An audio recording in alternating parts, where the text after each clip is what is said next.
This podcast is part of the Planet Broadcasting Network. Visit planetbroadcasting.com for more podcasts from our great mates.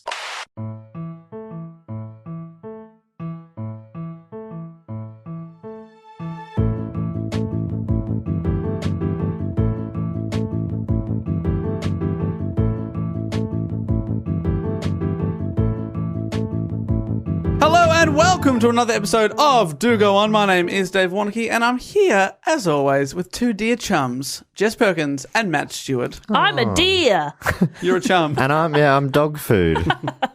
Chum chum. I'm a cute little deer. Oh, headlights. I'm in a good mood. Which is good. So, yeah, it's because you weren't able to make it into for last week's episode, so it's good to have you back. Yeah. 1 week on, how are you feeling, Jess? I am fine. Thank you. It's a great recovery. I had to take the next day off work. I couldn't get home from here. I had to come get picked up. But I'm okay. I'm fine. Everything's fine. Sorry about that.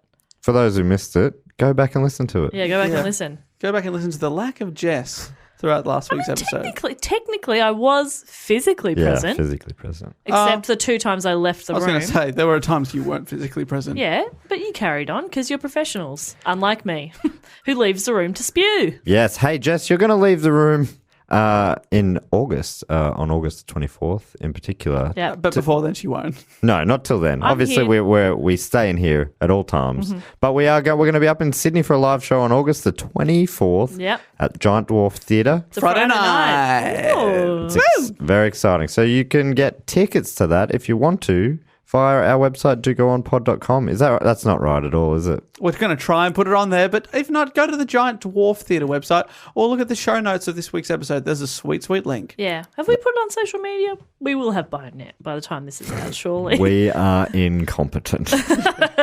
But We tickets have not confirmed with the venue. We're really hoping that they're free that night. tickets are selling really well, actually. So if you're wanting to come along, you should definitely jump on those ASAP. Please do. It would be great to see everyone there.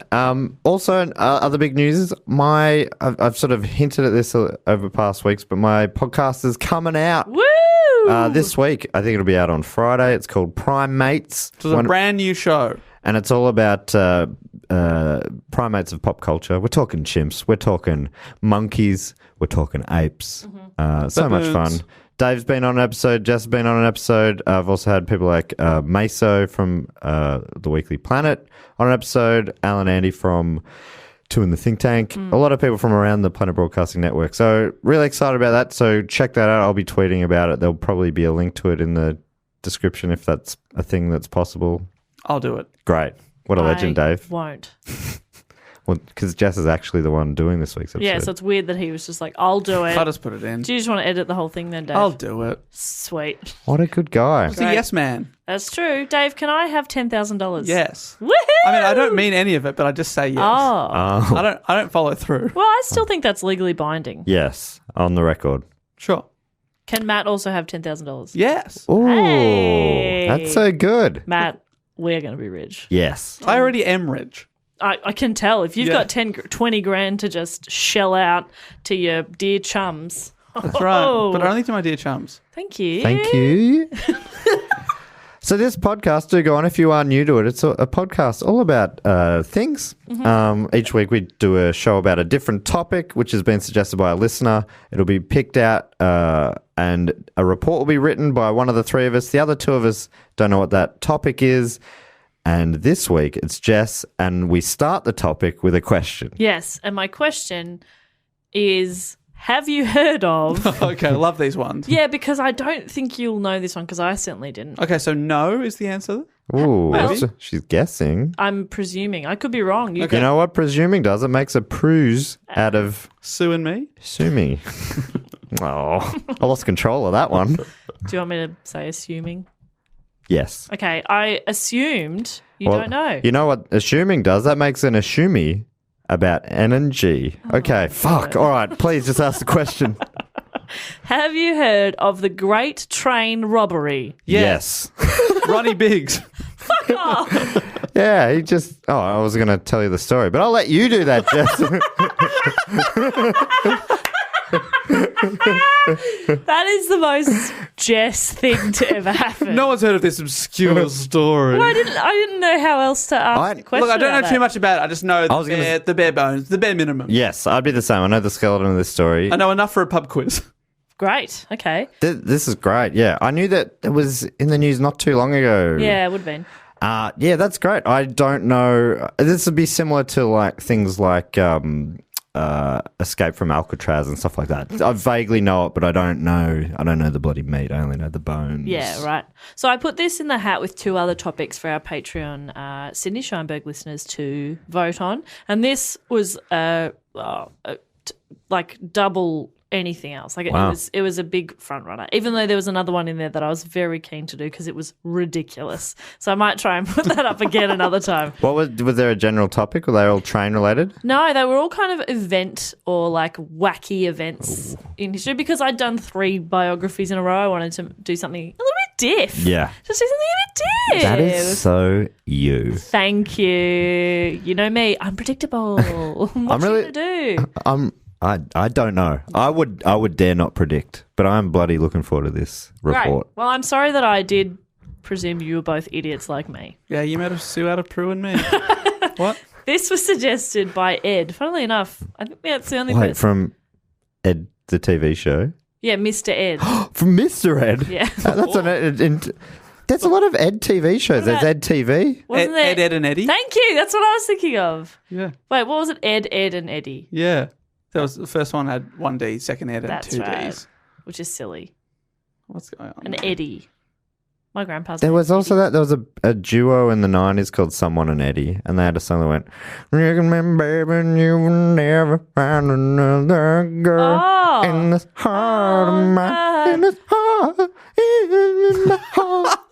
In my heart, when you hear me, heart and heart, when I find you." You, baby, would I lie to It's amazing the bullshit Oh, that yeah. remains in your brain.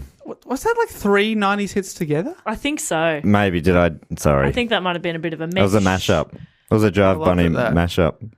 Anyway, so no, just Ed suggested this So one. no horse. No horse, no Ed with 2 Ds or an Eddie involved. Okay. Charles and Eddie is who's saying, "Would I lie to you?" Important fact. Charles and Eddie. Yeah. It's not a good band name, I is think it? a one-hit wonder. Do you think their names were Charles and Eddie? Oh, no. The 90s was a wild time, Jess. You simple... Oh, well, you were a 90s child. Okay. Yeah. Oh. I wasn't an adult in the 90s. Please do go on. I'm so Thank sorry, you so Jess. much. So, at 6:50 on Wednesday, the 7th of August, 1963, the travelling post office train set off from Glasgow Central Station en route to Euston Station in London. It was scheduled to arrive at Euston at 3:59 the following morning.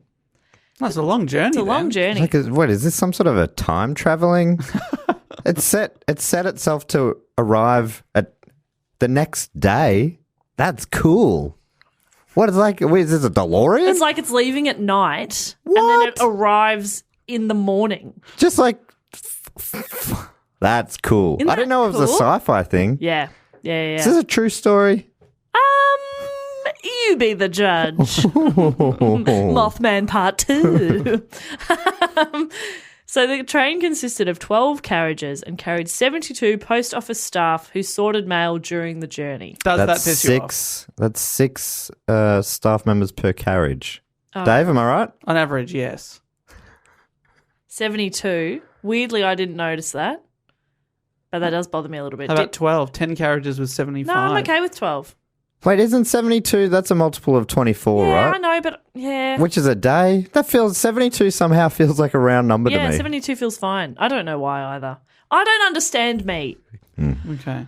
The second carriage behind the engine was known as the HVP, which was the High Value Packages Coach, which carried large quantities of money and registered mail for sorting. Usually the value of the shipment was in the region of £300,000.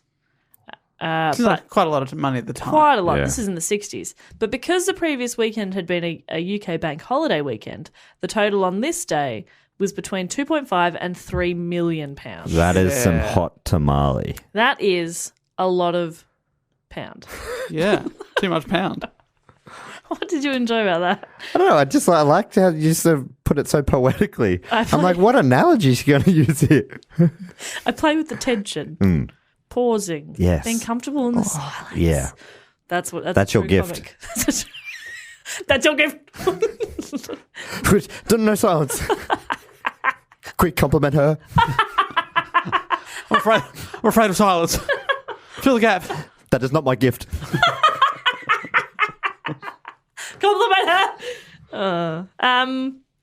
Okay, yes. So just after 3, so they're not far from their destination. 3 a.m. 3 a.m. Well, they left at like 6:50 p.m. So yeah. So they're in that, you know, when you're time traveling, you're in that weird sort of zone in the middle and like numbers are floating through the sky and stuff. Yeah, and like cows. Yeah. Oh, yeah. And your mum. And you're like, Mum? Well, I mean, we've all time traveled, Jess. Mum?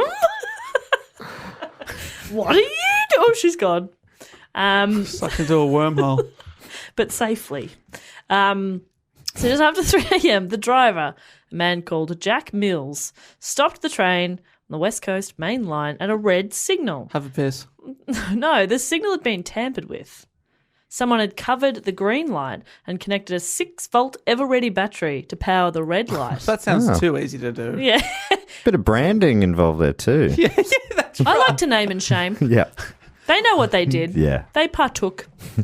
The locomotive's second crew member, known as the second man or fireman. Oh, I mean, Fireman's a very confusing Yeah. title. I would demand to be called the fireman because second man sounds bad. Yeah, it's not particularly creative either. But he was a 26-year-old guy called David Whitby. He climbed down from the cab to call the signalman from a railway trackside telephone, only to find that the cables had been cut. Sick.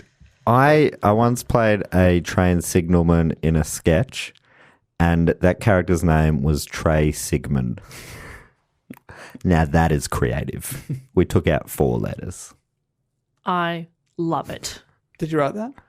I think that was Alistair Tremblay Birch would That have written that sounds- kind of genius. Yeah, that sounds like something he would do. So good. He's so good, so talented. God, I wish I was more like Al. As David turned around and made his way back to the train, he was grabbed from behind and quickly overpowered. Meanwhile, the train driver, 58-year-old Jack Mills, waited in the cab for Millsy. waited in the cab for Whitby to return. Taking a piss.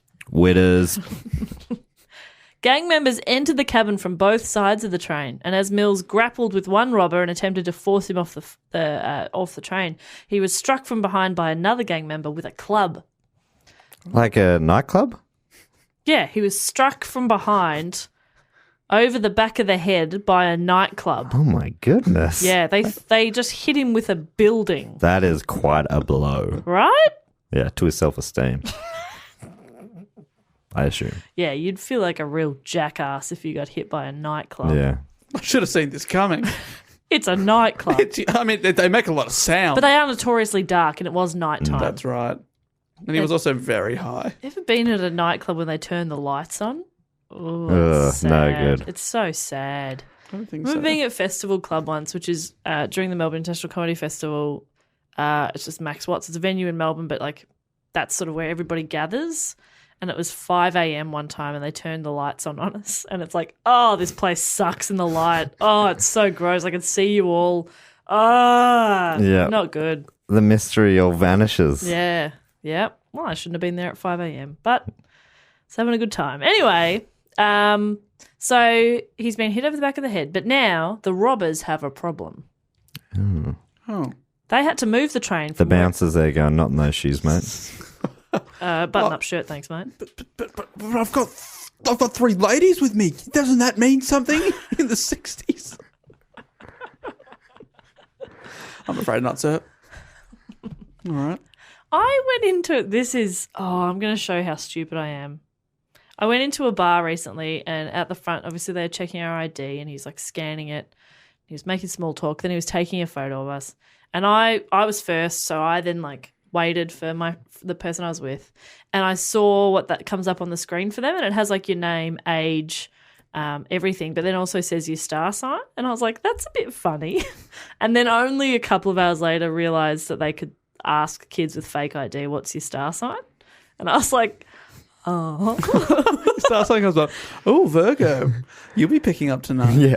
I was just like, that's a bit cute that it has that there. I wonder what the point of that is. It's so they know how to deal with them. Virgos, in this moon phase, Yeah. Watch out. we better keep our eyes on Bit them. of a perfectionist. You'll be trouble. You're not coming in. Yeah. I just let in 3 Capricorns and you will be starting a fire. I know what you guys are like. I know what you fire signs are like, if that's what they are. I don't know. Which, I guess, 1 in 4 chance. Yeah, true. I think Earth, it's fire, Earth. wind, I water, think it's heart. Earth. Go planet.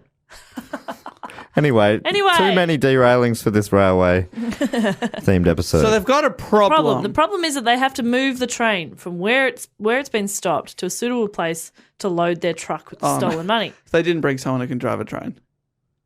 There was a bridge half a mile or approximately 800 metres ahead. They had thought ahead Good. and hired a retired train driver as part of their gang to help with this exact task. Perfect. However, What? despite having driven trains for many years, he was unable to operate this newer type of locomotive.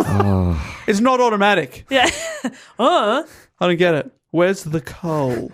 With no other option, it was decided that Mills, who they'd just made semi-unconscious, would have to move the train to the stopping point near the bridge. So he's just got to go 800 metres. It's not that far, but he's just got to move the So train. now they're like before. using the club to like wake him up, hitting him. Get up. Maybe we can bash some sense back into him. Put away the battering club So and they- get the waking club. They hit him on the back of the head. Now they're trying to hit him on the front of the head to like counteract it. Turn on this nightclub's lights. He'll wake up. Sober him up. They hit him over the head with a health club, a day spa. A coffee club. Give him a little Coffee hot club, cup of that- Joe. That'll wake you up. The train was stopped at Bridago Bridge as the robbers' assault force attacked the high-value package carriage. The train staff were made to lie face down on the floor in the corner of the carriage, and Mills and Whitby were then brought into the carriage, handcuffed together, and put down beside the staff. And do the robbers have guns at this point, or is it just clubs and there's lots of them? That's a good question. I don't think they had guns. Right. There was approximately 15 of them. Okay. So it's a pretty big gang. But I don't think they had like I think they just had like clubs and brute force. The robbers formed a human chain to remove all but 8 of the 128 sacks from the HVP carriage. So they took 120. Thank you. Saxophones. Saxophones, yeah. They're very valuable. They are valuable. If you're selling 120 saxophones, Bloody hell. yeah, you're making good money. A couple on of that. grand a piece. You And melt you them haven't- down. You haven't like outlaid any money, Mm. so it's all profit. Yeah. 100% profit. Yeah, so that's clever business. Yeah, that's a big band. Oh yeah. Ready to go. Yep. So they're all good to go now with their 120 saxophones. It's like 10 each.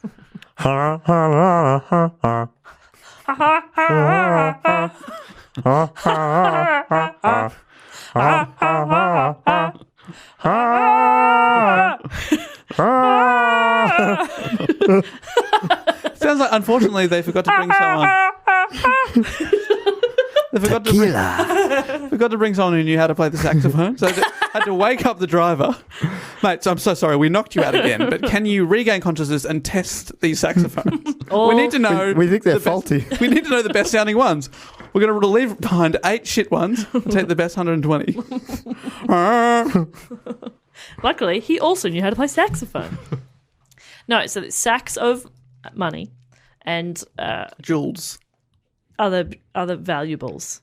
They transferred. This took about 15 to 20 minutes, right? So they've formed like a human chain, It's a just great passing chain. everything up. Do you reckon they've run drills and stuff like this? Probably. They departed some 30 minutes after the robbery had begun in their Austin Lodestar truck, and in an effort to mislead any potential witnesses, they used 2 Land Rover vehicles, both of which had the same registration plate, which was BMG 757A. Okay, is that good? That's cool. Is that good to make people it's more likely to remember it, aren't they? Or is it? I they think went that's the that way, idea. they They're went that way? they're the decoy ones, right? It'd just be confusing. I don't know. It feels smart, and I can't put my finger on I why. know, because then I sort of feel like you've got twice the chances of remembering it. Wouldn't you just have no number plate on it? I think it's sort of meant to be like a red herring, right? I always thought these were decoys. That's not where the stuff was. They were just decoy. Well, there's 15 of them, so they need more than one car. Right. Imagine that. Fuck, we've only bought one. I misunderstood. I thought they all went off in a truck and then there were these 2 decoy Land Rovers. No, they've gone off in that as well. So they hit the road and they're listening for police broadcasts on a Mate, they have VHF gone radio. off in that. They their journey taking somewhere between 45 minutes and an hour, and they arrived back. Their journey of growth. Yes, their personal journey. They're maturing. It's beautiful. Didn't take long, though. They arrived back at Leatherslade Farm around 4:30 a.m., which was the same time as the first reports of the crime were being made. So they were hearing on the radio, like, people reporting the crime. Now, Leatherslade was a rundown farm 27 miles or 43 kilometres from the crime scene. It had been bought 2 months earlier specifically to use as their hideout. Right, there's a lot of outlay going on here. Yeah. I mean, they could have just done it up and sold it for a profit. Yeah. It's a farm. I mean, a lot. Farm in the 60s. Hang on to it for 5 years. Yeah. Triple your money.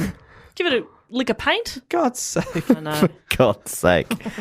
Learn to invest. But now they got all these saxophones to decorate it with. Oh, no, it's a nightmare. Been watching a lot of Queer Eye as well. And there's one guy who has, like, all these caps, much like that type of hat you like to wear, Matt. And he has them all on his wall. And Bobby says, hats are great for the head. They are not decor. And that's how I think he would feel about all of those saxophones. Yes. They're great for the head, but they're not decor. They're not decor. That's good Is that even sax. saxophone? It's good sax.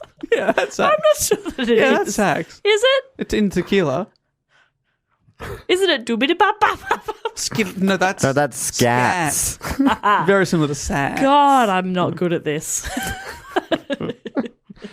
All right, so they've committed their crime. They've taken off. Let's take a step back for a moment. We've heard about the crime. Let's get to know the men behind it. Oh, I love it. This is storytelling at its finest. I wrote all of that down. Let's take a step back. Okay, so there's a few names here, and I've just got little like summaries of each of them, like what they were doing in their lives. And their star signs, obviously. No, I don't have their star signs, but we can make them up. We've got a 1 in 12 chance. Yeah, it's can't be that hard.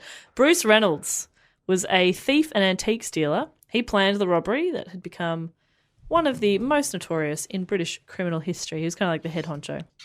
There was also Ronald Buster Edwards, who was a former boxer and club owner, widely believed to have been the one to hit Jack Mills over the head. With the club. He's a club owner. That makes sense. That makes sense. That does make sense. So he brought his nightclub with him. Yeah. You wouldn't trust it on a night he's not there. That's true. Yeah, no. If he's not there, he doesn't feel comfortable. Mm-hmm. And that's Steal fair. from the till. There was Charles Frederick Wilson, who was the treasurer who gave each of the robbers their cut of the haul. Roy... I love that they've given ranks for a criminal. It's good, isn't it? Treasurer. It just basically means there wasn't much else about that guy. Like, I don't know what else he There was the secretary. There was Roy John James, Booking agent. who was a chief getaway driver Oh, that's a pretty good title. and nicknamed Weasel. He was a silversmith and a proficient racing driver.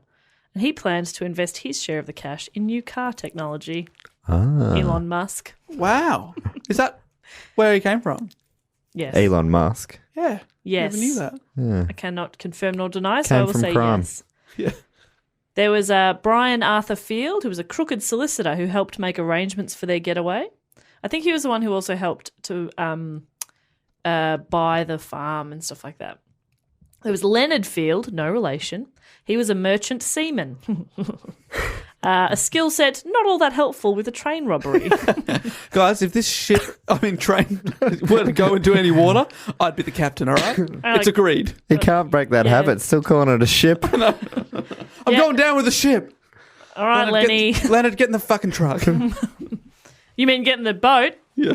Oh, all right. Fine. Get in that yacht over there. No problem.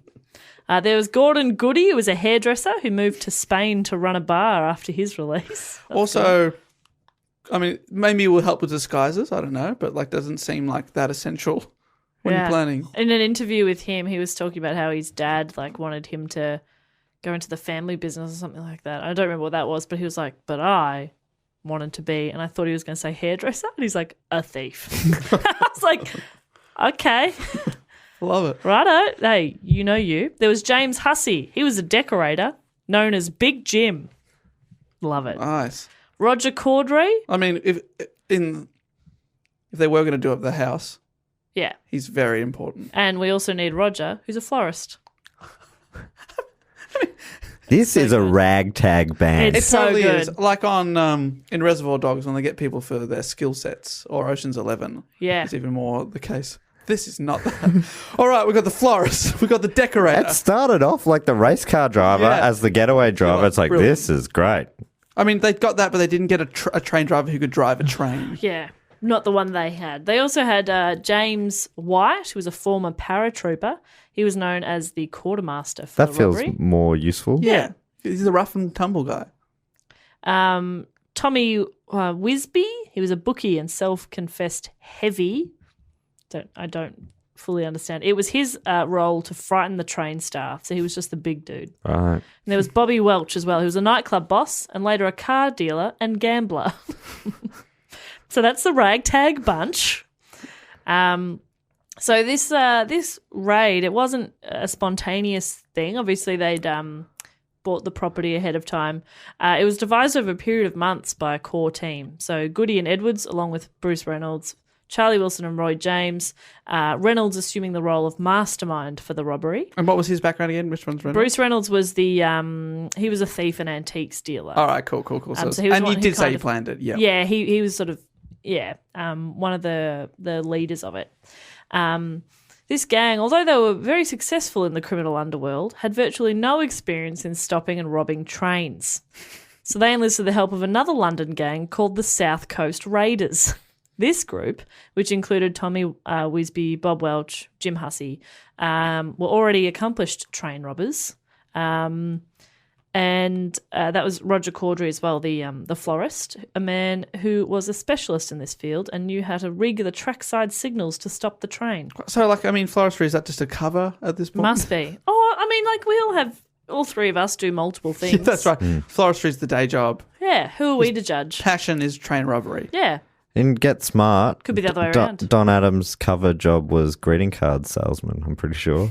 It's a It's great. a similar sort of idea, florist. Yeah, there you go.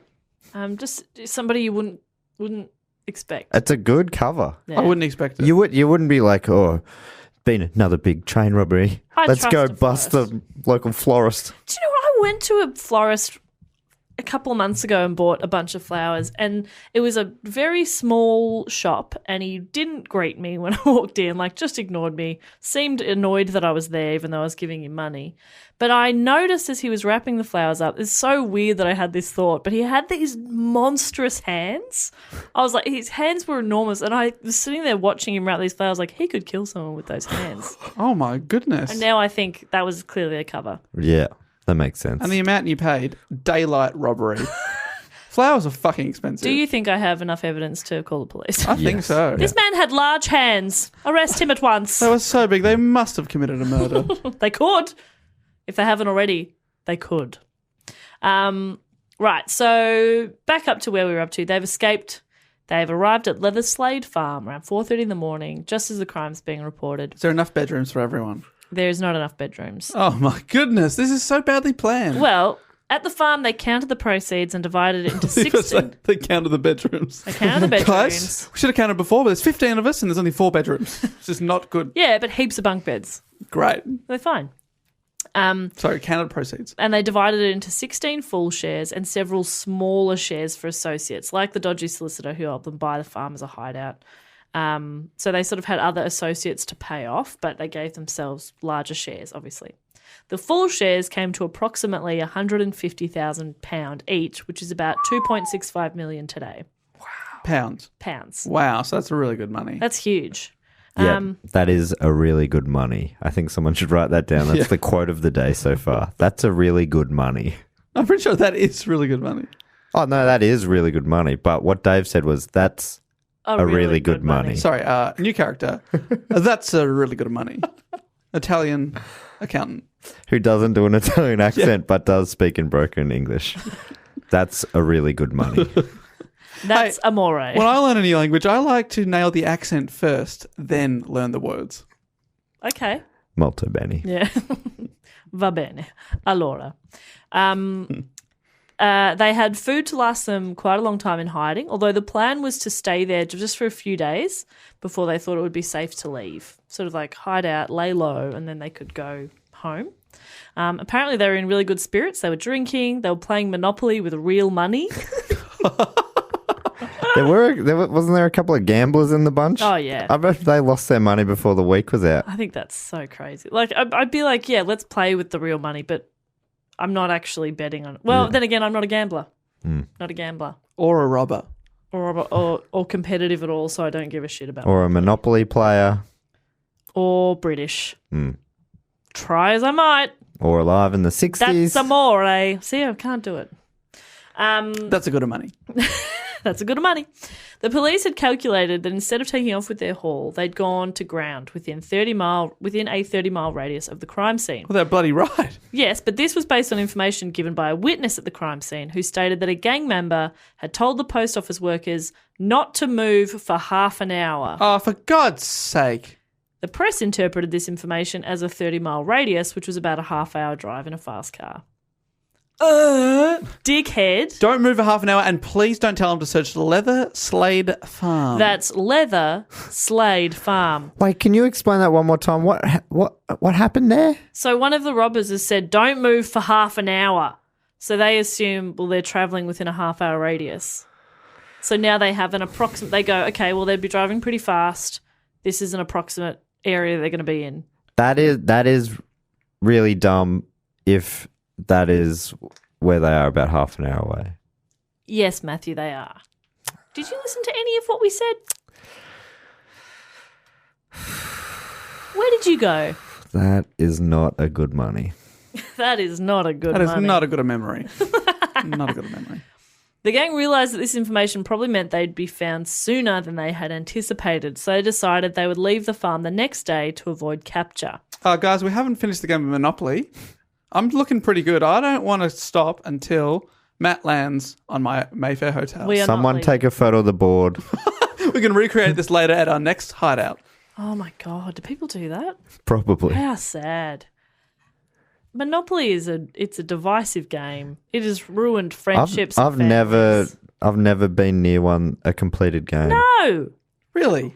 It's fun. I haven't played it since I was a kid, but it does feel boring to me. Are we going to play Monopoly? No. Oh. I'd be well up for it. We'll have a little dinner. We'll have a little wine. Hey, you want some wine, some cheese? I'll be up for another. Well, we play Trivial Pursuit or something. Yeah, okay, that makes more sense for us. But I'm an idiot. Oh, I'm not good Let's at play anything. Yahtzee. Yahtzee! Only if I can yell Yahtzee every time. That's a key part of the game. But I will be only increasing in enthusiasm and Yahtzee. and volume. I think we should play Trivial Pursuit, but still yell Yahtzee. Yeah. Okay. Can I yell Monopoly? Certainly not. Oh, I'm not coming. Anyway, so they're deciding to leave the farm. Now, it had been arranged that an associate, referred to as Mark, was paid to burn down the farm in order to destroy the evidence. What kind of evidence are they leaving there? Like fingerprints and Monopoly boards. Oh, right, of course. physical evidence of them being there because they were there. Right. Yeah. However, Mark didn't do this. He did a runner, and by the time the gang were ready to get back to the farm, the police had already found their hiding spot under the kitchen of the abandoned house. So they burrowed like underground. They weren't just in a house. They were sort of in like a bunker underneath. Oh, that's awesome. So they were, I think, pretty well covered, but the police found it quite easily. What, did they discover that Mark hadn't burned it down, so they were trying to get back to burn exactly. it down? Yeah. So it was all within a couple of days. Couple of days. Couple of days. So they, I think, so let's say it was Wednesday when they did the crime, Wednesday when they did the crime, and they were planning on leaving. Originally it was going to be like Sunday. They'd stay there for a few days, and then Mark would do it Monday, but they left the next day, like Friday, and he didn't go and burn the place down. So by the time they've realised he's done a runner and they go back to do it themselves, the police had already found it. Oh. So that's not good. They had to burn the police down. They had to burn the police down. And in an interview that I saw as well, somebody was like, if you're going to hide in the city because people in the country are a little bit nosier. Yeah. They sort of know what's going on a bit more. When a group of 15 guys that they've never seen before rock up, and then you don't see them because they've gone underground. Yeah. Yeah. Like, what's going on? Because where'd they all go? But their truck's still there. The police were actually given a tip-off from a herdsman who used a field adjacent to Leatherslade Farm, who obviously must have seen something out of the ordinary, that people were probably there or cars were there or something. So he's tipped them off, and a few days after the robbery, a police sergeant and a constable went to the property, and the farm was deserted, but they found the trucks used by the robbers, which had been hastily painted yellow. Like, that sounds like they've done a shit job. Like, it's a different car. It's like, oh yeah, a bright yellow truck. They also found a large quantity of food, bedding, sleeping bags, post office sacks, registered mail packages, banknote wrappers, and a Monopoly board game. They did leave the Monopoly. I like the trying to get away with it by painting a different color. It's like going, they're like, oh, but we were looking for a red truck. Oh, that mustn't be it. Or it's like the guy going, I'm going to put on this hat. Yeah. And the cops rock up and they go, no, our guy didn't have a hat on. So That can't be him. Oh. Sorry to bother you, Mr. Hat. But you know how they had like one truck and then the two Land Rovers that matched? Yeah. Well, they were both there as well. Right, great. And I mean, not what's painted. I don't understand the point of the number plate thing if they're both just going to be Yeah, I there. don't really get that but either. that's confusing. It almost feels like you have twice the chance of getting caught. Yeah, people remember the I thought they were decoys, but it feels like they were just They just drove things. to the same place. Yeah. Yeah. It's like people were like, oh, I was seeing double. I must be misremembering. I won't tell the cops. Yeah. 4 crusties. I was seeing 4 crusties. So they've done a real sweep of all the evidence that's left behind, and the police undertook a major search. They found out from the crime scene, after having failed to find any forensic evidence there, a watch was put on the seaports, and the Postmaster General, Reginald Bevans, offered a £10,000 reward to the first person giving information leading to the apprehension and conviction of the persons responsible for the robbery. And in the public, it was quite divisive. Like, some people were like, well, they're robbers, like they're bad guys, but other people were kind of like, good on them. Because it was so ballsy, because it was such a big thing that they'd, like, so much money, an unfathomable amount of money at the time for them to have got away with. Some people were kind of like a bit Robin Hood, even though they weren't giving it to the poor, they were taking it for themselves. Bash the shit out of a train driver. Yeah, I know. And that's the thing. Like, obviously you look at it and go, well, no, they're criminals. But some people at the time were sort of like, what a bunch of heroes. Jess, you say that some people at the time. Me right now, I'm barracking for them to get away. I can't help myself. No, I always do the same thing too. Yeah. It's like, go on. And then Why'd you leave the Monopoly board? Fuck! even while you were saying that, and then you go, they did bash a guy, and I'm like, oh yeah, fuck. Yeah, you might change your mind with more information. Oh, as well. okay. Oh, they didn't bash a guy. Oh, no, they did. So the first member to be caught was Roger Cordrey. I think he was a florist. Of course he was caught. Always The, He went Uh, straight back to the flower shop. The Couldn't resist. Bournemouth police were tipped off by a police widow, Ethel Clark, when Cordrey and his friend William Bowl, B-O-A-L, Bowl, paid rent for a garage 3 months in advance, all in used 10-shilling notes. Used was Usually noteworthy. they pay in brand new 10 shilling Yeah, notes. good point. Oh, yuck. So she was like, something's not quite right here, so she tipped off the police. Imagine you calling the police about that. The money has been used. In a brutal and heartbreaking twist, William Bowl, who was not involved in the robbery at all, was sentenced to 24 years in prison for the robbery. And he died in prison in 1970. So what was his connection again? He was just a friend of one of them. Renting the garage with Yeah, them. he and his friend Roger were renting this space. I think he was probably helping him lie low. He might have known what Roger had been involved in, but he had nothing to do with it. Ooh. And And this is where I think your opinion might change of them because, and I haven't written this down perfectly, so I'm going from memory here of a doco that I watched, but a lot of them pleaded not guilty and claimed they didn't do it in their trials. So when he was up as well, they couldn't say, no, he wasn't involved because that would then mean they were admitting it. But then somebody made the point that like once they're all convicted and they're in jail, then it doesn't hurt you at all to let him all right, I did to speak up. Unless they're still trying to appeal. But you're like, well, I'm convicted, but he wasn't involved.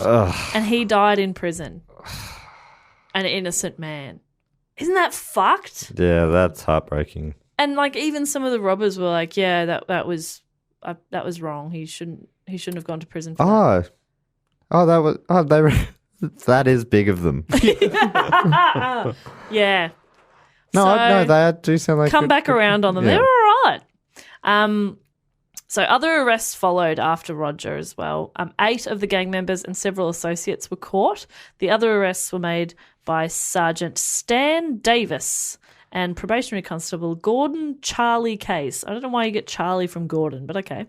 Jess, by the way, you know how I'm like, I know this, so I have not known a single piece of this so far. That's good. I've heard of it, is what it turns out. Good. All I knew about it was the name, I think. Yeah. And you haven't mentioned Biggsy yet, have I just realised that too. I think I skipped him in my list. Oh, right. I assumed that. I'm like, where does he come? There was another Ronnie you You're mentioned. right. I must have missed him on my list. There was Ronald Biggs as well. Okay, Right. great. I was starting to think that maybe he came in late somehow. No, I'm like, I really don't know this story at all. I also didn't he want was to question involved. it. In fact, he's in like a sentence I have coming up. So what's about his capture. background there? I don't remember what his sort of hang on, let me Because you said another When Ronnie, you said I Ronald, assumed- I thought... I was like, well, maybe when he goes on the run, he changes his name and Yeah. the media picked that up. So that's why we all know him. I've got it here. Ronnie Biggs. Yeah, because I'd always assumed he must have been like one of the real key players. Like the leader, I thought. But maybe it's just because something that happened later made him capture the Yeah. attention. Well, yeah, Ronnie, I don't have much here about like what his, you know how the others were like a florist or a racing car driver. I don't have heaps here about like what his main skills were. But he did go on to be one of the most sort of famous of this group for what he did after this. Right. So, and I'll talk a bit about that later as well. Became an Olympic runner, triathlete. Amazing. Yep. Looking forward to that part of the story. I mean, don't. I mean, that's really hiding in plain sight, isn't Yeah. it? And he also... Representing your country and getting a gold medal. His nickname that he gave himself was the fastest man who had ever gotten away with a train robbery. And it was catchy. I mean, Yep. if you've ever robbed a train, would you call yourself that? Yeah. No, of course not. No. That's smart. That's Clever. That's why they called him Biggsy, because he had Biggs brains. That's a bigs of money. It's a big's money. So on the 16th of August, 2 people were taking a morning stroll in Dorking Woods. Dorking. I bet the people who live around there are a bit lame. Are they, Jess? Yes. Oh.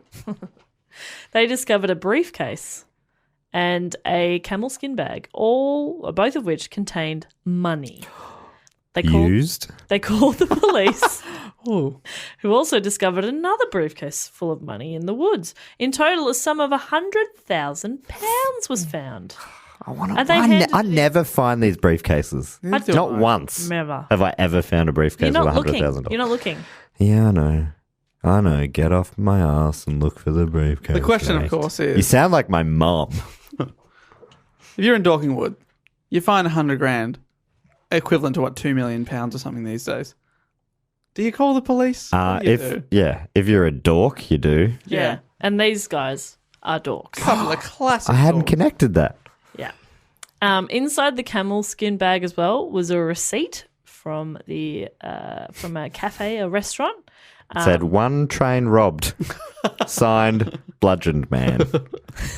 It's weird to sign off like that, but And it had, I mean, he had a concussion. yeah, that makes Got his sense. name. Yeah. it had Brian Field's name on it. So this led to his arrest a month later on the 15th of September. How many times you go to a restaurant, they give you a receipt with your name on it? Yep.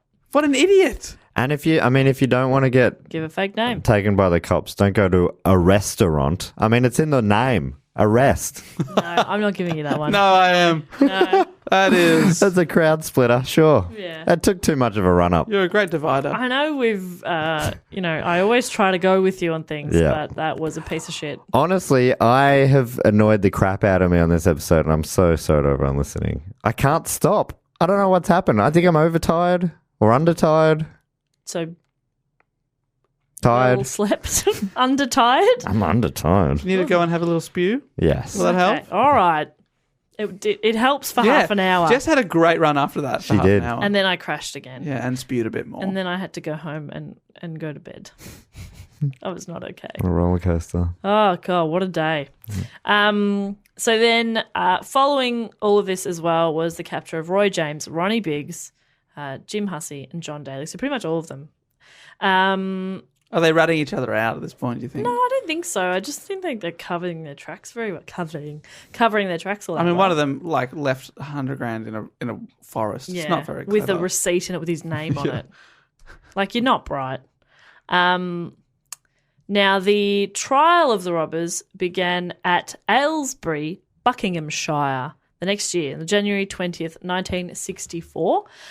Because it would be necessary to accommodate a large number of lawyers and journalists, the existing court was deemed too small.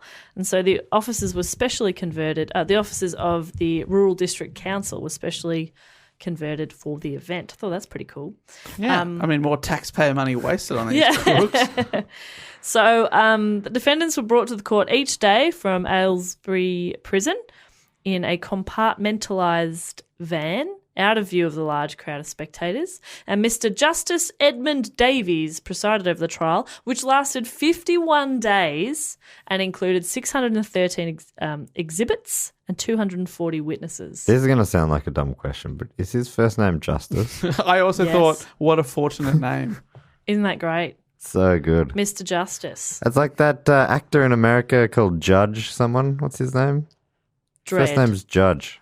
Oh, I don't think I know him. I don't know if I made that up. You think of Ashley Judd? I'm thinking of Ashley Judd. God, she's good. She is good. God damn it. Double Jeopardy. Is that her? So good. Yes. So on the 11th of February 1964, there was a sensation when John Daly was found to have no case to answer. His counsel claimed that the evidence against his client was limited to his fingerprints being on the Monopoly set found at Leatherslade Farm and the fact that he went underground after the robbery. But his counsel went on to say that Daly had played the Monopoly game with his brother-in-law Bruce Reynolds earlier in 1963 and that he had gone underground only because he was associated with people publicly sought by the police. This was not proof of involvement in the conspiracy, and the judge agreed and the jury were directed to acquit him. I mean, if putting a hotel on Park Lane and Mayfair is a crime, Oh, then put me away now. Lock me up. Lock me Your up, Honour. mate. But if it's not a crime to charge reasonable board for a great facility at a very high-priced hotel, then let me go, because I have a hotel to run. Thank you. Exactly. You I rest my case. get it. God, you could represent yourself. I will. Okay. I mean, you'd almost definitely go to jail, but you could. I could. You could if you wanted to. I don't understand any of the processes, but I'm going to try. So they're directed to acquit. This guy gets off. He was involved. Yes. Guy not involved. Bowl. Yep. In jail. Doesn't make a lot of sense. Gosh. As for the rest of the accused, 30 years imprisonment was handed down to 7 of the robbers, while Brian Field and Leonard Field, no relation, successfully appealed the charges of conspiracy to rob, meaning they would only serve 5 years for the lesser crime of obstructing justice. So they got smaller sentences. At the time, the severity of the sentences caused some surprise, particularly given that their sentences were longer than the sentences handed down to murderers and armed robbers at the time. When mastermind Bruce Reynolds was arrested in 1968, he allegedly told arresting officer Tommy Butler that those sentences had a detrimental effect. According to him, they'd promoted criminals generally to take guns with them when they set out on robberies. because it's like you're going to get 30 anyway. That seems weird. Oh. Bruce Reynolds' son talks about the day because Bruce Reynolds kind of avoided. Yeah, Well, so I it's mean, like he a wasn't few years until later. 68, so it was about 5 years or something. They were on the run. So the mastermind's on the run. He'd be thinking the whole time, don't squeal.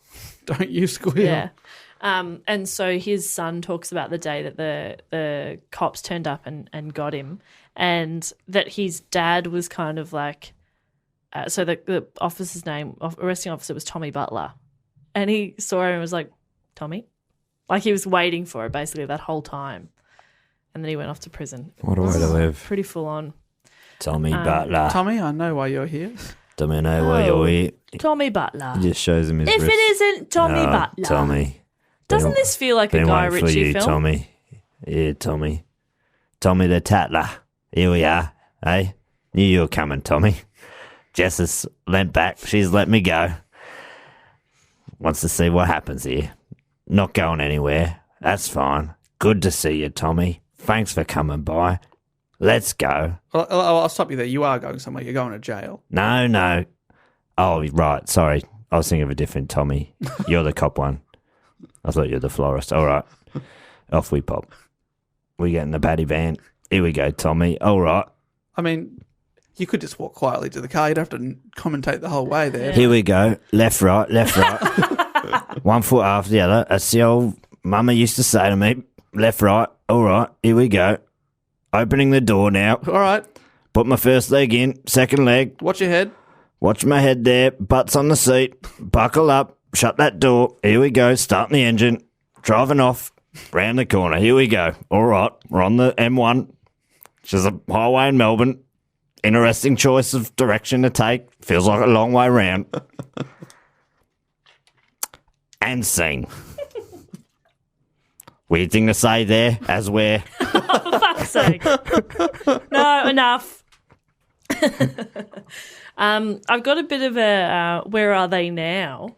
I'm going to leave Ronnie Biggs to last. So, I love it. Where are they now? well, where are they then? It was basically after. Where are they then? I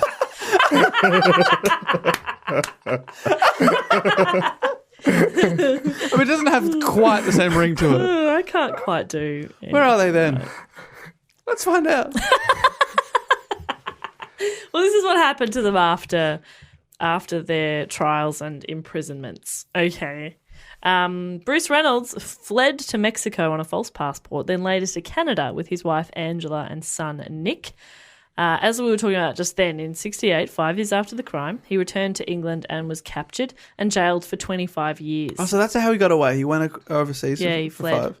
He was released in 1978 and lived alone and broke in a small flat off London's Edgware Road. He was jailed again in the 1980s for 3 years for dealing amphetamines. After his second release, he went on to work briefly as a consultant on the film about the robbery. The film was called Buster, and published the autobiography of a thief in 1995.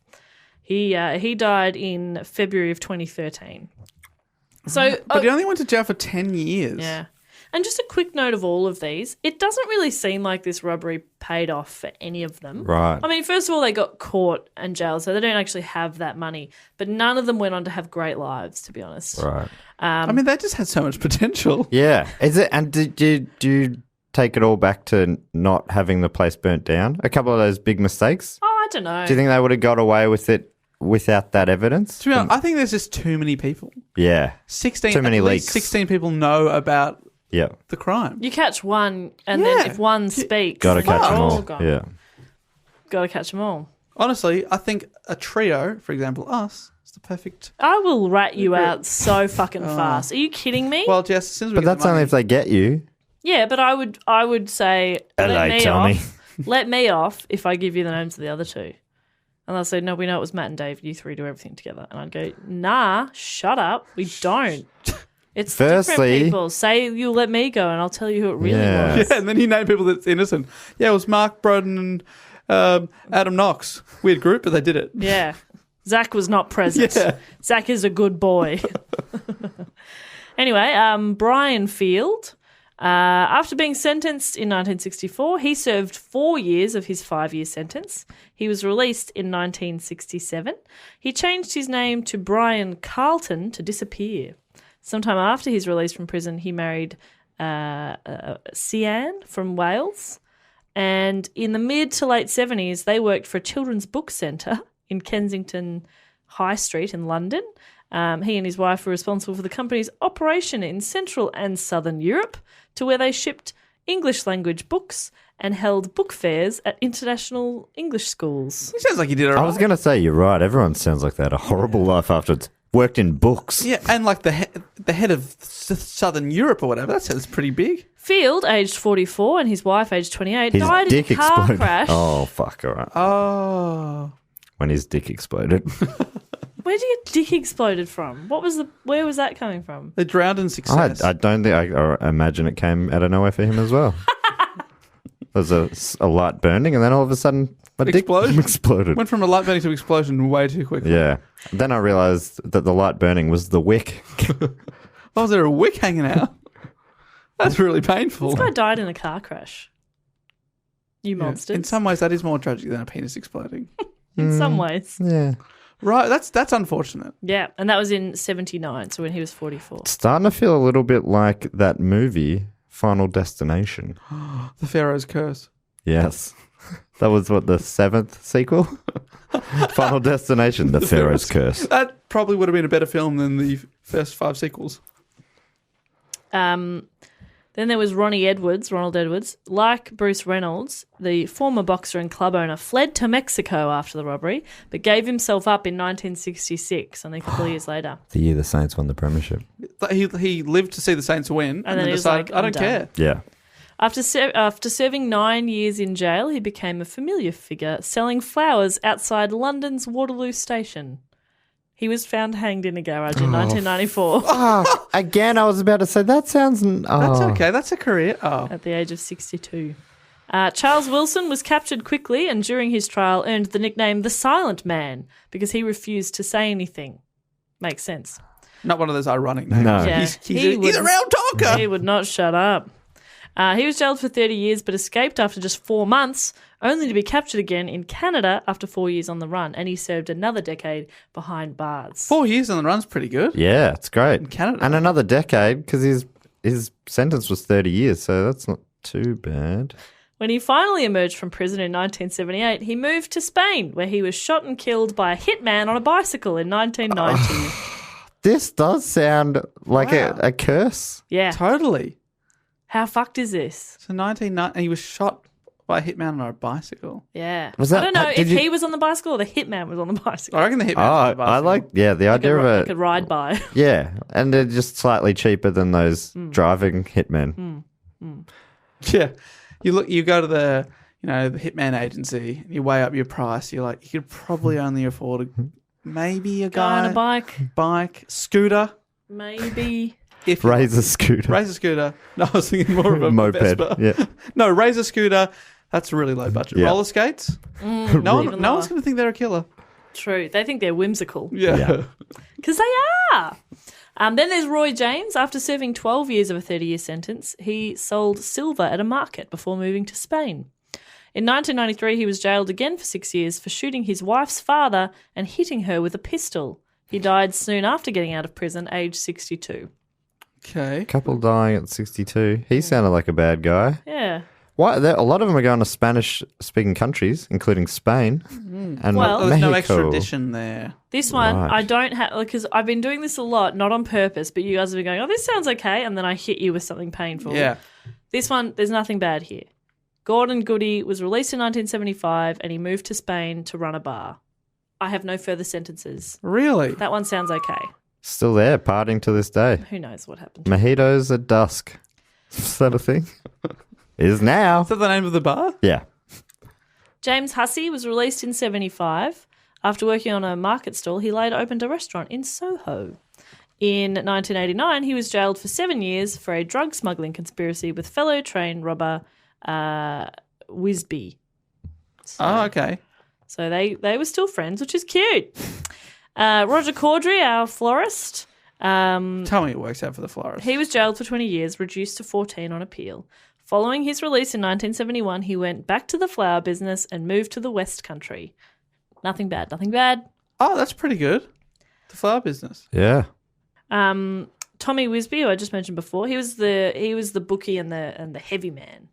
He was sentenced to 30 years and released in 1976, but he was jailed for another 10 years in 1989 for cocaine dealing. After his release, he ran a flower stall and went to live in North London. He suffered several strokes as his health deteriorated. Do you think, are these flower stores like dealing drugs or something? Is that what's... There's so many of them that go to this business. Yeah. Flowers. Flower stores. Like with the Glasgow ice cream wars, remember? Yes. Yeah. Which we did an episode on. Because they were getting the ice cream trucks because it was easy to sell drugs to kids through that. I don't know, maybe it's a good front. Maybe. Now I'm never going to trust a florist again. All those poppies. Yeah, that's right. Opium. Of course. We've got a couple more. Bobby Welch, who was a nightclub boss, was sentenced to 30 years and was released in 1976. So he was released early as well. Bobby Welch. He was later. Great name. He later had an operation on his leg, and the operation went wrong, so he was left With 3 legs. They did it on his arm. After jail. He became a car dealer and gambler in London. He's the Car dealer or card dealer? car. Car dealer Vroom, and vroom. gambler. Not like Maxwell Smart.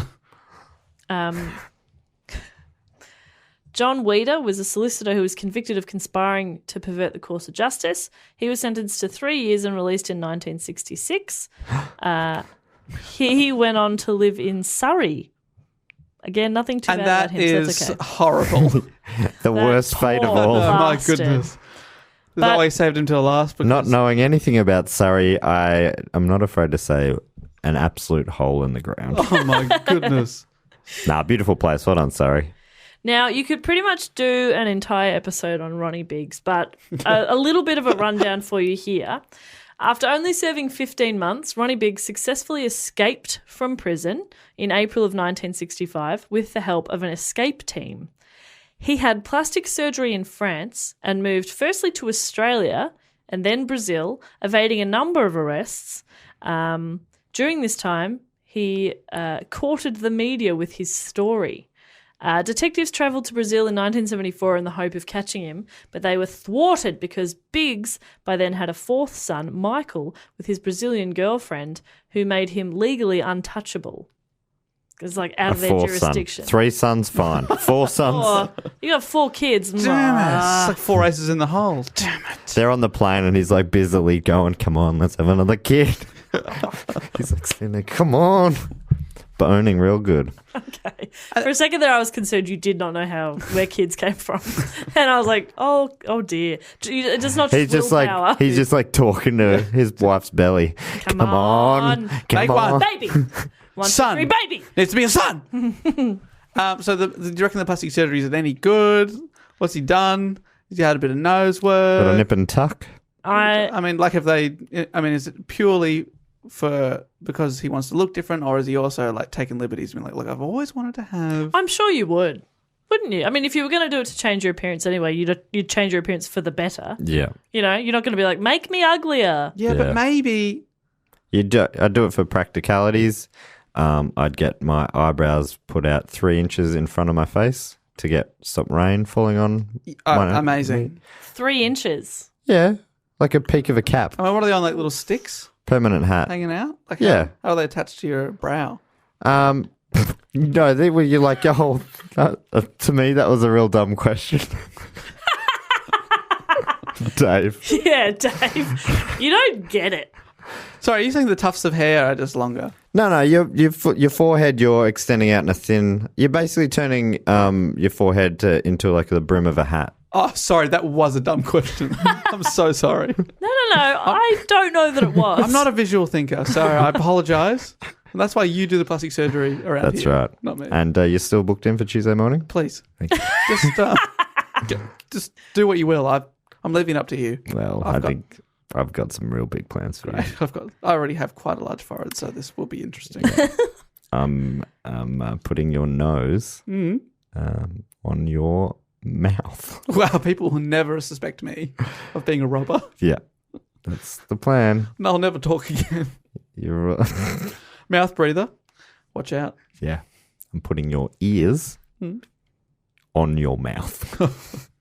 It's all Just moving everything to your mouth, basically. Oh, thank you, It's going to be a Roger. very crowded area. Yeah. I look so different. Nobody will ever know it was Dave. A few more fun facts about Ronnie. He released a single with the Sex Pistols in 1978 after lead singer Johnny Rotten had left the band. What, so he's the new Johnny Rotten? And so this whole time, everyone knows it's him. He's living it up in Brazil. Yep. But they can't touch him.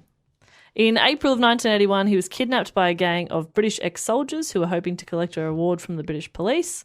But the boat they took him aboard suffered mechanical problems off Barbados. Oh no, they didn't have someone who could drive a boat. And We'll have to wake up the train driver. the stranded kidnappers and Biggs were rescued by the Barbados Coast Guard. Barbados had no extradition treaty with the UK, and Biggs was sent back to Brazil. Eventually, in 2001, he was very ill. He decided to return to Britain and face arrest. His health continued to deteriorate while serving the remainder of his sentence, and he was finally freed in 2009 on compassionate grounds by then Justice Secretary Jack Straw, and he died in the early hours of the 18th of December of that year at he went to a care jail home for- in North London. Sorry, he went to jail for 8 years. Yes. Wow. Yeah, right at the end of his life. So what year did he die? Because I remember this in the news. 2009, 2009, right. I believe, yeah. Right. Why do you reckon Hang on. that Brazil didn't have good healthcare? Is that why he needed to go? I also vaguely remember him doing media in my childhood. Sorry, he died in 2013. Beg your 2013, pardon. right. So he was out of prison for a few years. Oh, right. So that he had been out. He wasn't in the whole time. Yeah. Yeah, I feel like I remember seeing him interviewed on TV a bit. Yeah, he is. I vaguely Yeah. think Is you're it right. like a book tour or something? Well, I suppose if he's doing that Sex Pistols song, Yeah, like he that's was such yeah. a big fuck you, He had isn't it? quite an interesting life. But it looks and that like I mentioned, like we could do I could go on and on and on probably about him. But So that's why he was the most famous in the end, the one we've heard of because of how long he got away Yeah. from the authorities. yeah. And he was a bit of like a fuck you to them. Yeah. Yeah. He was like, you can't get me. It was a bit of that. Right. So that brings me to the end of my report on the Great Train Robbery. I can see why it is the Great Train Robbery, Yes. even though it all went wrong very early on. Yes. Only one train robbery has that title.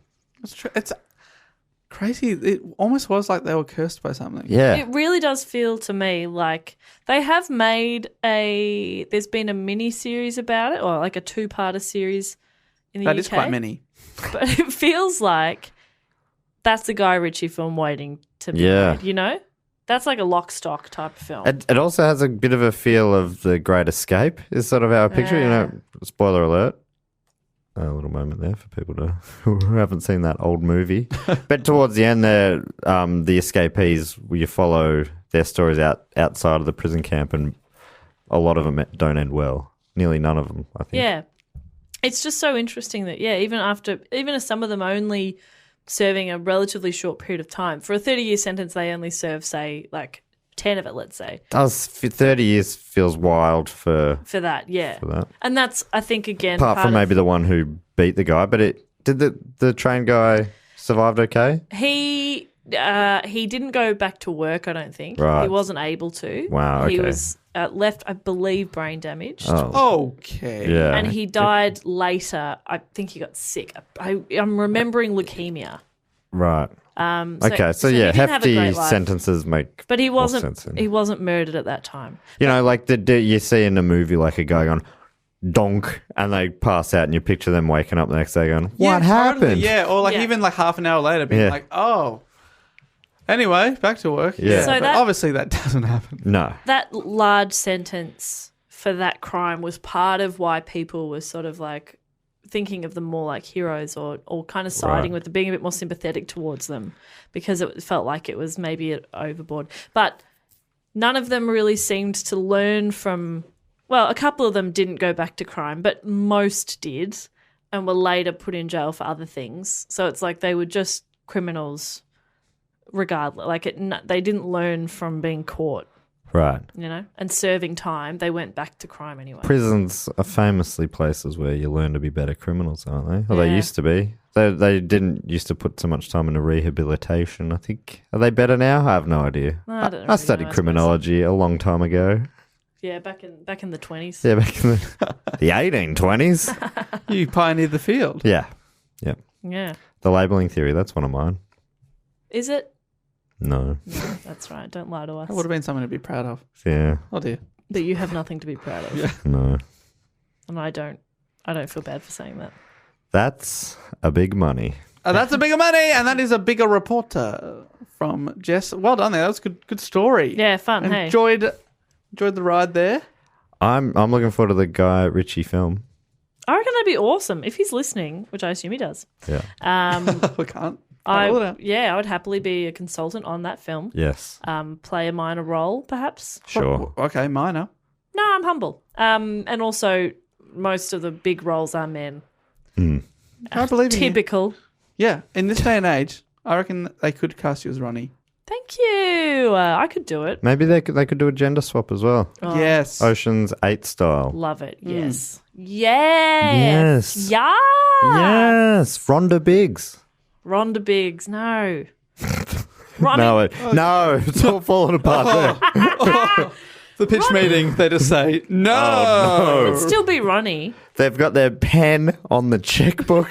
Oh, Just got to cross click. this T. Unclick. Oh, No. by the way, the main character's name's Rhonda. Oh. Thanks for dropping by. You're pointing at the door. Matt, stop doing physical gags on this podcast. You'll never Although work it's in this- Very good. They'll never work in this town again. Oh, wow. Yep, so there you go. Anyway, Thanks, Bopper. That was great. Thank I you, really did Bopper. know nothing about that. I tried. Do you know what? I wrote that report with Dave Warnocky in mind. Right. I was like, how would Dave Yeah, it did. frame There this? was a real Dave-esque. Do you reckon? Yeah. Is this You know- why I liked it so much? Yeah, I You're reckon. not just saying that? No, I'm not just That's saying. why I started with like what happened and then I went back a No, I bit. love the jumping around. That really appealed to me. Yeah. So thank you. My favourite part was probably the "Where are they then?" segment. Me too. That's a real Dave segment. I would definitely do that. Where are they now? Back then. Also, I looked up because I'm sure people will be annoyed by the short mention. Judge Reinhold is the Oh. actor's name, but it's a nickname. His real name's Edward Ernest Reinhold. Do you also I look see. up Judge Reinhold. That guy. Familiar with him? where's he from? From like Beverly Hills Cop and stuff yeah, like I know that. him. He is a mum's boyfriend in something.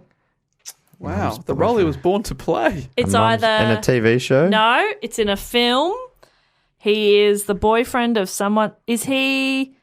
He's in Stripes with Bill Murray. Yes, he is in Stripes. What else is Oh, he? He's yeah. in Gremlins. No, Beverly Hills Cop. no.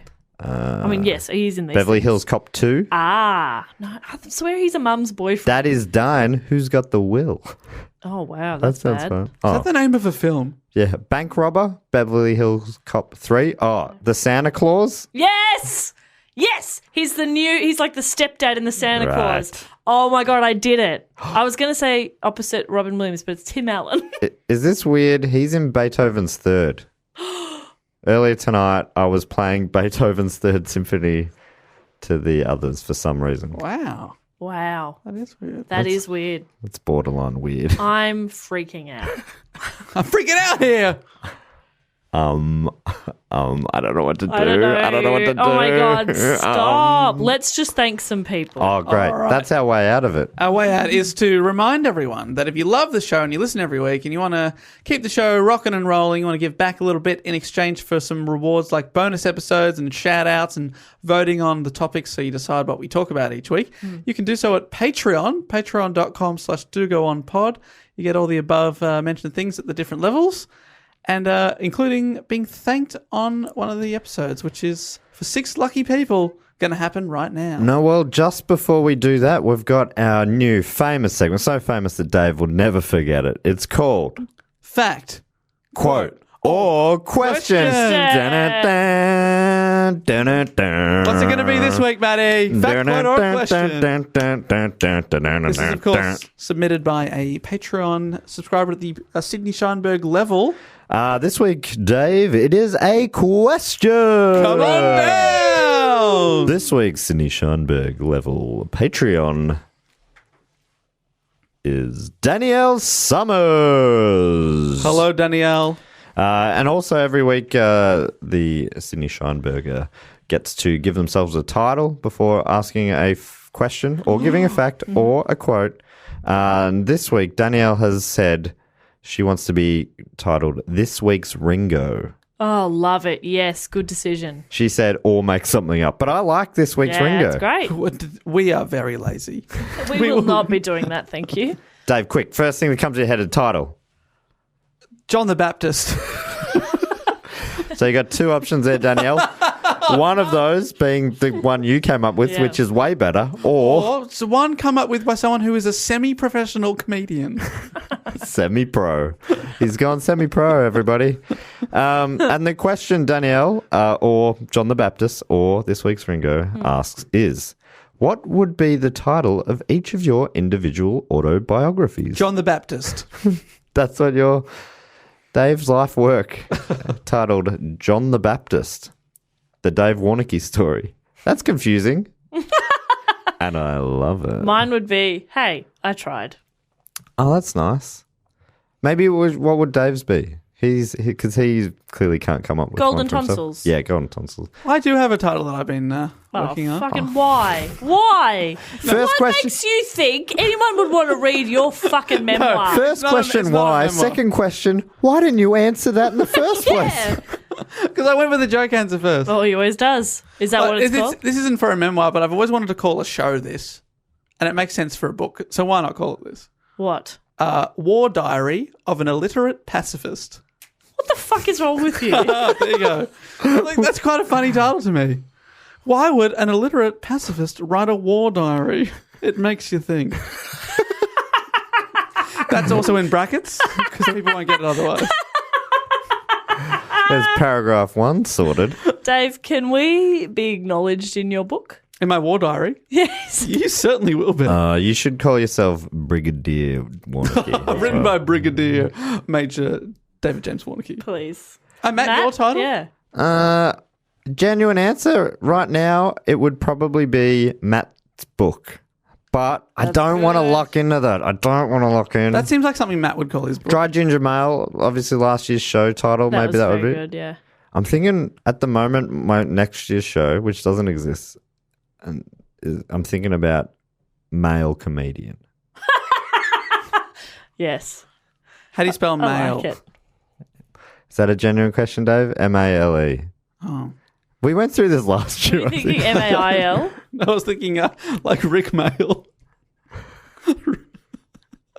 No, I was thinking M-A-I-L. Because last year I also asked the same question. I do remember asking that.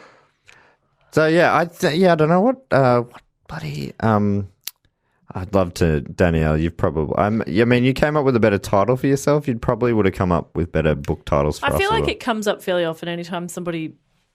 It's sort of the same when I just hear a random collection of words and say that would be a good band title. Yeah. Sometimes I like to, like when people say something that sounds a bit funny, I'm like, oh, that's the name of your book or something like that, you know?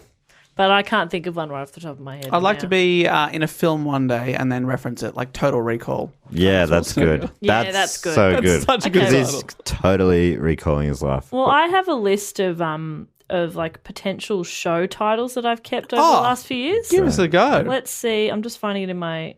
Okay, Perkins 9 to 5. Yep. Oh, that's great, especially if Pretty it's like a work-based autobiography. Jess, we forget. That was suggested by Bob Franklin. It's That pretty is Okay. probably Bit of a- offensive. Yeah, I'm like, but Bob Franklin suggested it, so I'm okay with that's it. fine. Friend to the end. Milady. Milady. I think Milady's a bit funny. My That's pretty lady. funny. Milady. But for The now. Jess Perkins story. Anyway, I hope that answers your question, Danielle. Bop. What's something? Could be bopping. It could just be Bop. Bop. Bop. Yeah, probably would be Bop. I like one word. Yeah, Bop. Bop's good. Thank you. Bop. Yeah, I was talking about you. You're good. Bop's good. Bop's good. How's Bop? She good. Bop's good. Danielle, I'm so sorry if that was an unsatisfying. I'm sorry to everyone who listened to that. Sure.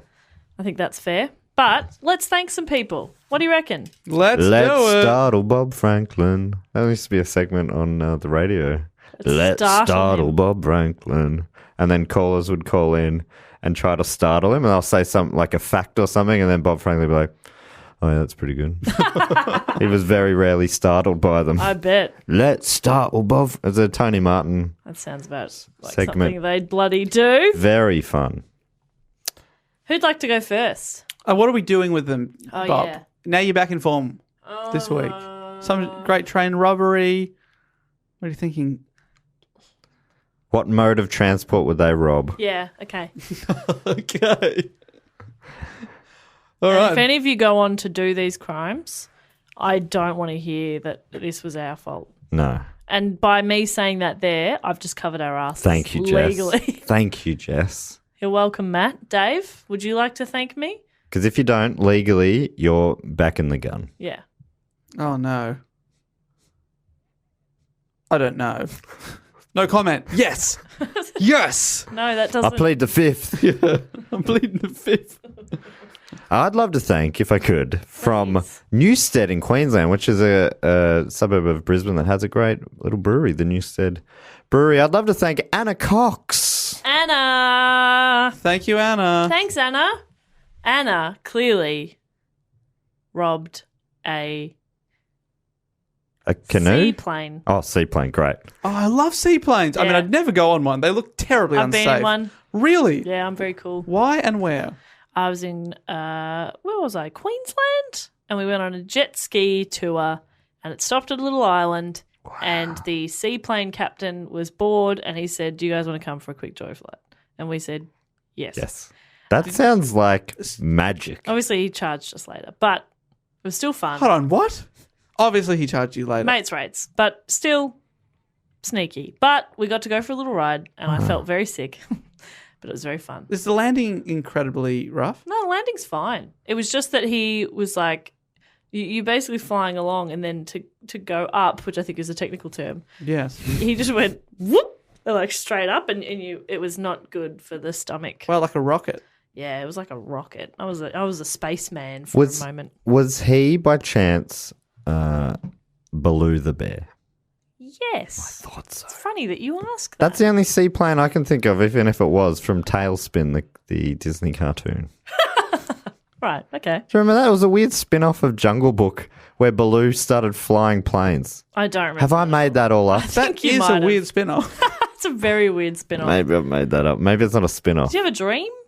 Oh, I have had a dream, yeah. I had a dream earlier today when I had a nap that 2 of my teeth fell out. It was not a good dream. I was like in a shopping centre. If they were your wisdom teeth, that would have been really That'd be handy. Yeah, because I'm going to have to get that done. If I could also thank Please. from McKinney in Texas, Woo! United States of America, Elizabeth Lefevre. Oh, that's nice. Lefevre. Are you, when is that right?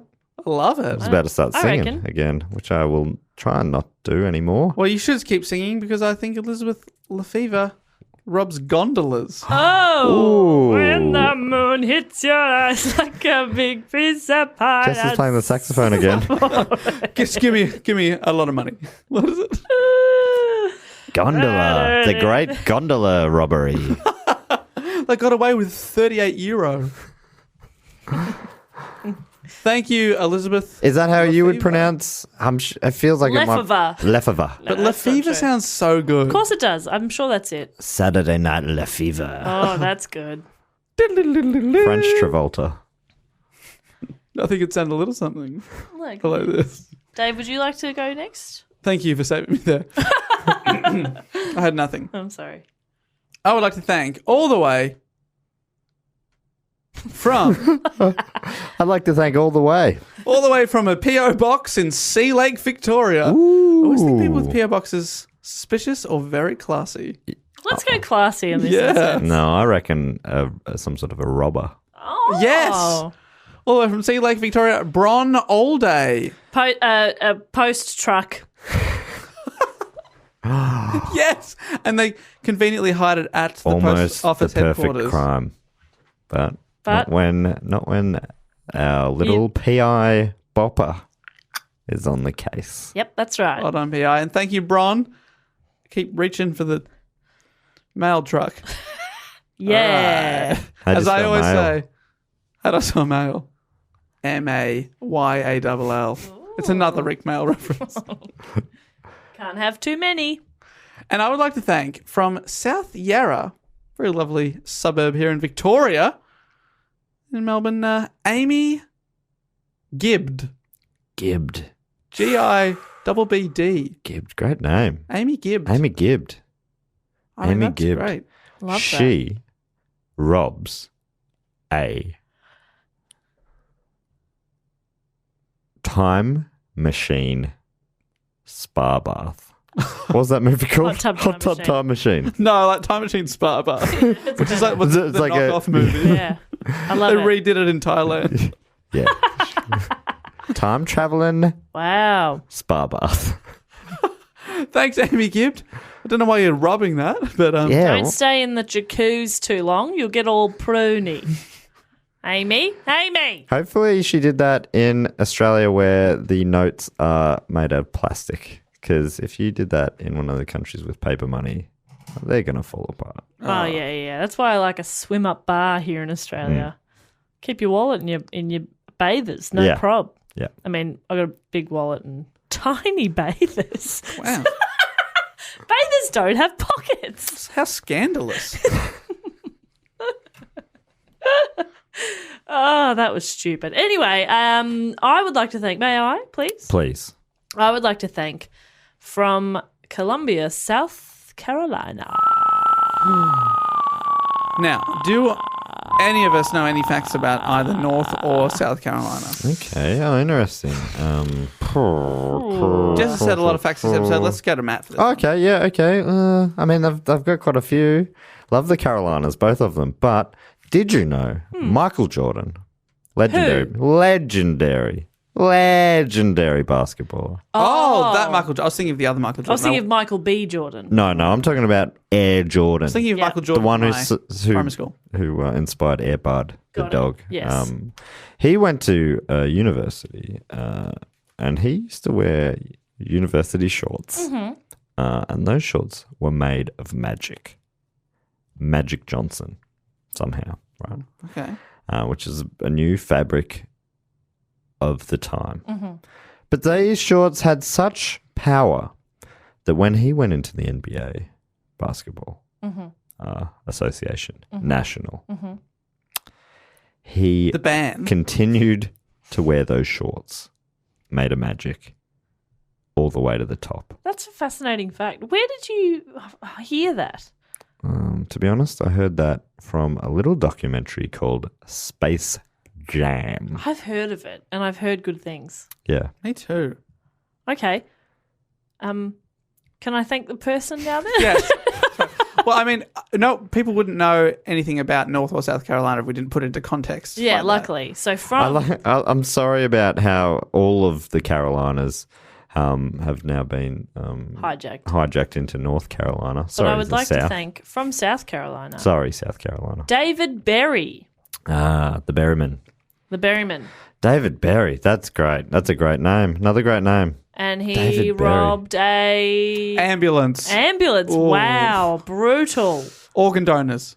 He steals the organs. They're very valuable. Sells them on the black market. Smart. but Yeah. not a great guy. No, but rich. Yeah. Rich. And some would Rich. argue that's the same as being a good Yeah. person. I would argue that. Yeah. I love cash. Cash. I love Berryman. I love berries. What's your favourite berry? Raspberry. Poison. Straub. Yeah, nah.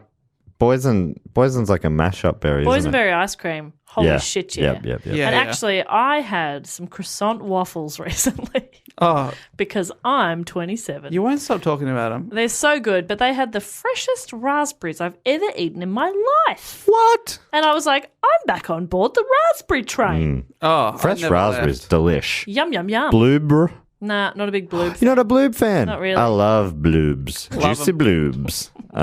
Right into them. Straubs. Bloobs. Mm-hmm. Boys. Yep. Cran. Cran. I could take or leave a cran. Yeah, big time. Where's your cranny, granny? Don't give a fuck is the answer before you go on. Yeah, great. Cranberry juice, though. From Ocean Spray. Okay. I'm just going to thank the last person. Thank you. Even they're not still hanging Yeah, around. listening to this. From Los Angeles. Ooh, Oh, look. La La Land. Zach Gidding. Zach Gidding. Zach Gidding, that is a great name. He robbed a horse. Yep.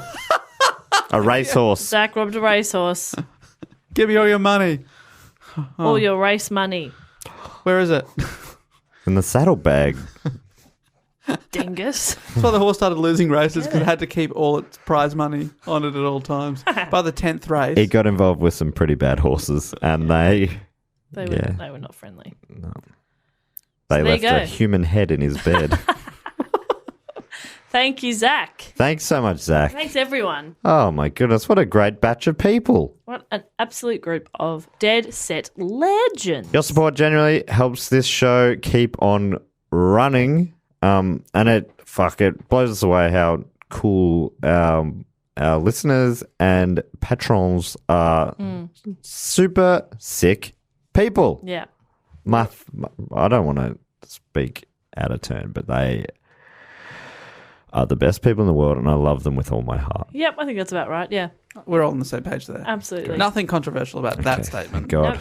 No. Thank God. I've been holding that in for quite a while. And never feel like you can't say that, you know? Okay. Thank you, This Jess. is a safe place. Thank you, Jess. It's the We, safest place. we love you and support you. Thank you so much. You fucking idiot. Oh, Yeah, yeah. got it. Oh. Well, like I always say, that's a good money. You let us in and we killed you. I can't remember what your phrase was. Was that it? I think it is. Yeah. It That's was. a good money. That's a good money. Well, we've got to go now. We could sit here and podcast forever. Yes. Which Okay, if All we right. have to. no, we will be back next week with another report on another topic. Who knows what we'll be talking about? But if you are a Patreon, you probably will because you'll be voting. But drop us a line anytime. All the contact details for our social medias and our YouTube channel, all that stuff is dogoonpod.com. Keep your eyes peeled for Primates coming out this Friday, I do believe, with a 3-episode drop. Do you believe in life after love? That's my theme jingle. Oh, sure, every time. Fuck, she's cool. Yeah. Please like and share.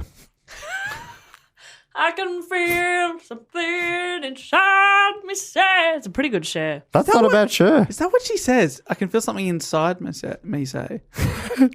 She's got like a small man inside of her. Oh. Let me out. Trevor, shut up. Let me see. I really want to get out of your guts. Please. Oh. Can we go? All right, Yes. we got to go. Thanks very much, guys. See you soon. Talk to you soon. Bye. Laters. Bye. This podcast is part of the Planet Broadcasting Network. Visit planetbroadcasting.com for more podcasts from our great mates. I mean, if you want. It's up to you.